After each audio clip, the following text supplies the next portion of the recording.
Whether you've realized it or not, the central theme of the Karate Kid franchise has essentially been that of anti-bullying. In the first film, Ralph Macchio's character, Daniel LaRusso, is bullied by William Zabka's character, Johnny Lawrence, and his crew, which leads Daniel to seek the assistance of Pat Morita's Mr. Miyagi. The franchise's spin-off series, Cobra Kai, has been extremely popular as well, so stay tuned and don't go away because we're exploring one big question. Who is Cobra Kai's biggest bully? First up, what is the central theme of the Cobra Kai series? You're about to find out. At its core, like the film franchise, Cobra Kai is about bullies. If Johnny Lawrence had never bullied Daniel LaRusso in the first film, Daniel would never have pursued karate. But with all of this bullying throughout the film franchise and in Cobra Kai, who's the biggest bully of them all? In order to understand who the biggest bully is in Cobra Kai, we have to go back to Season 1. There is only one character whose bullying has never been fully explained, and it was the first bully to appear in the series when he beats up Miguel in the premiere episode. It's Kyler Park, played by Joe Co. Kyler was a bully when he was dating Sam, and he tormented Miguel, Eli, and Dimitri in the most typical high school bully ways. Kyler joins the dojo, Cobra Kai, in Season 3, and he can't help but bully anyone he can while he's there. Unlike bullies Kreese and Silver, Kyler is a completely unsympathetic character with no redeeming qualities, and his bullying continues in Season 5. Hopefully in Season 6 there will be an explanation as to why Kyler is such a bully, but for now, he's hands down the biggest bully in Cobra Kai. Next up, who in Cobra Kai stands up to Kyler? Let's take a look. Kyler is beaten by Johnny, Sam, and Miguel back in Season 1, and despite Dimitri being a non-violent pacifist, he finally exacts some revenge on Kyler in Season 5. Dimitri is played by actor Gianni DeCenzo. DeCenzo explained, "It's cool seeing Dimitri finally getting a good hit on Kyler. It's not Dimitri bullying Kyler, it's Dimitri defending himself after being bullied by Kyler so much throughout the show. There's actually the line where I'm like, how's that?"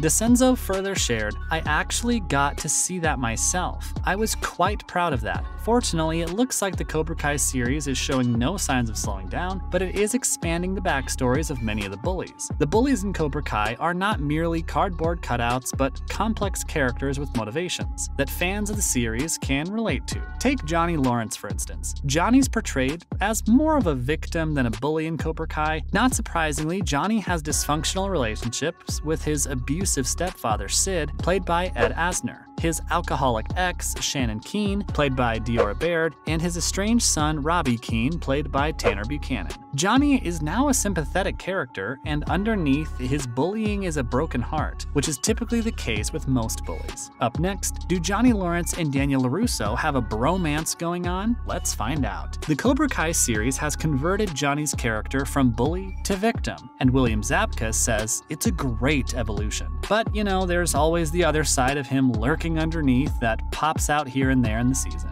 He's still got a long way to go. Johnny is no longer a bully, and by Season 5, he and Daniel have a full-on bromance. Zabka further added, "Well, I got the yin and yang here. At this point, they're almost reversing roles. Daniel's getting in the bottle and flying off the handle, and Johnny's trying to become a little more level-headed." In Season 5, Terry Silver will take the reins as the lead villain, and Johnny isn't aware of how maniacal he is, because he wasn't in the Karate Kid Part 3. Silver parted ways with the Cobra Kai dojo in Part 2 after Kreese tried to strangle him. Silver has everyone duped about how psychotic he really is, and only Daniel sees it, which changes the dynamic between him and Johnny. Zabka explained, "It's been a blast playing all the levels in a bromance. The on and off, the fights, they've been through a lot. They find a nice balance in Season 5 that's been really refreshing." Stay tuned and don't go away because we're revealing everything you need to know about Cobra Kai. Next up, where do Sensei Kreese and Silver fit into all of this? You're about to find out. After the Karate Kid Part 3 resulted in the closure of the Cobra Kai dojo, Kreese became homeless and poor. For Silver, this was a real wake-up call. After recovering from his cocaine addiction, he became vegan and somehow rebuilt his wealth. However, Silver's mental health problems resurfaced when Kreese re-entered his life, and it sent him toward the path of Cobra Kai. The backstories of both characters explain how their twisted motivations were triggered and that they were essentially victims of circumstance. To be fair, Kreese and Silver do deserve some mercy and compassion after the horrible trauma they experienced during the war. Throughout the Cobra Kai series, Kreese is a villain and a bully, but we do see moments where he's a sympathetic character.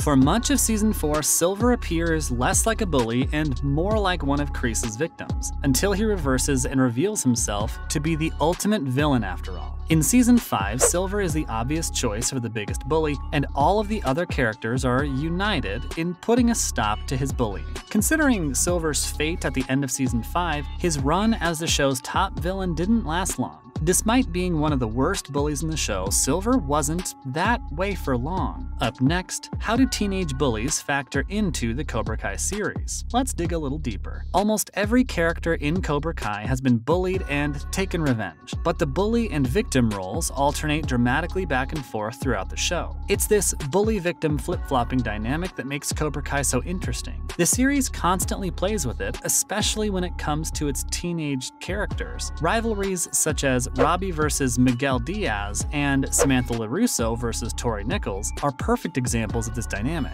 Each takes turns bullying the other. But like Johnny, Kreese, and Silver, each is also a victim of their circumstances. In Season 5, Robbie and Miguel finally squash their beef after a knockdown drag-out fight, and the same happens for Sam and Tori. Although instead of using fists, the ladies take the high road and talk it out. Actor Mary Mauser says, "A lot of the time we're either like hurling insults or fists at one another, so it's exciting to explore a world where I get to talk to Peyton, not that that necessarily makes that any easier for them." Actor Peyton List, who plays Tori Nichols, says, "I feel when we do have that conversation, Tori is at her most vulnerable. Her hand is injured. She's at an all-time low." Next up is Dimitri, everyone's punching bag. Let's have a look. Dimitri manages to hook up with one of the hottest girls at school named Yasmin, played by actor Annalisa Corcoran, and the pair bond over being wedgie victims. Dimitri's reward for being a pacifist. It certainly seems like Dimitri is everyone's punching bag. When Kenny Payne was introduced in Season 4, he was the victim of Anthony LaRusso's bullying. Anthony had been a background character since Season 1, but his story arc was expanded with his rivalry with Kenny in Season 4. After Kenny joins Cobra Kai and learns karate, he is finally able to confront Anthony and becomes the aggressor. The teenage cast members of the Cobra Kai series have even inspired people to stand up to bullies, and that's a very positive thing because, in real life, people can't allow bullies to negatively impact their lives. To be clear, however, cast members are not encouraging teens in real life to respond to bullies with violence, but rather report the bullying to adults that they can trust. Another freshman from Season 4, Devin Lee, played by actor Una O'Brien, has gone from victim to strong defender.